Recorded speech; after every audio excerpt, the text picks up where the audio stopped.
बस्तर सांसद ने संविधान हत्या दिवस के अवसर पर आयोजित भाजपा प्रेस वार्ता में 25 जून 1975 को लगाए गए आपातकाल को भारतीय लोकतंत्र का काला अध्याय बताया।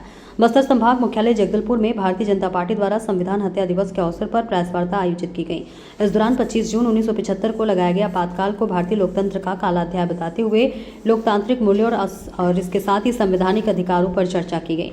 प्रेस वार्ता को संबोधित करते हुए बस्तर सांसद महेश कश्यप ने कहा कि आपातकाल के दौरान लोकतांत्रिक संस्थाओं, संविधान और नागरिक स्वतंत्रताओं पर गंभीर प्रहार हुआ था। उन्होंने आरोप लगाया कि उस समय राजनीतिक विरोध को दबाने के लिए विपक्षी नेताओं, सामाजिक कार्यकर्ताओं, छात्रों और पत्रकारों पर कार्रवाई की गई तथा मीडिया पर सेंसरशिप लागू कर अभिव्यक्ति की स्वतंत्रता को सीमित किया गया। सांसद ने कहा कि लोकतंत्र की रक्षा के लिए उस दौर में कई संगठनों और कार्यकर्ताओं ने संघर्ष किया था। उन्होंने युवाओं को आपातकाल के इतिहास और उसके प्रभाव से अवगत कराने की आवश्यकता पर जोर दिया। भाजपा का कहना है कि संविधान हत्या दिवस के माध्यम से देश भर में लोकतंत्र, संविधान और नागरिक अधिकारों के महत्व के प्रति जन जागरूकता बढ़ाई जा रही है। देखिए सुनील साहू की रिपोर्ट।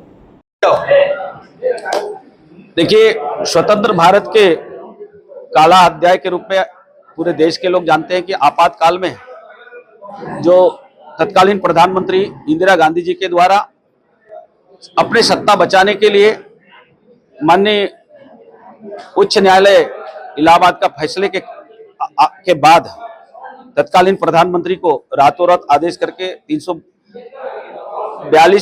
अनुच्छेद 342 का दुरुपयोग करते हुए आपातकाल लगाया और आपातकाल के कारण सैकड़ों हमारे देशभक्त लोगों को गिरफ्तार किया गया, उनके साथ यातनाएं दिया गया और उनके साथ अमानवीय कृत्य भी किया गया। ऐसा इतिहास में सुनने को मिलता है।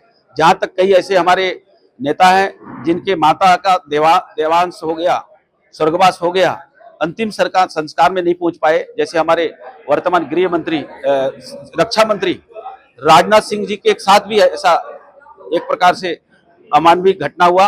उनकी माताश्री का देहांश हो गया था, लेकिन उनको अंतिम संस्कार जाने के लिए अनुमति नहीं मिला। इस प्रकार से आपातकाल के कारण जो लोग कांग्रेस के लोग आज भी संविधान का दुहाई देते हैं और कांग्रेस के वर्तमान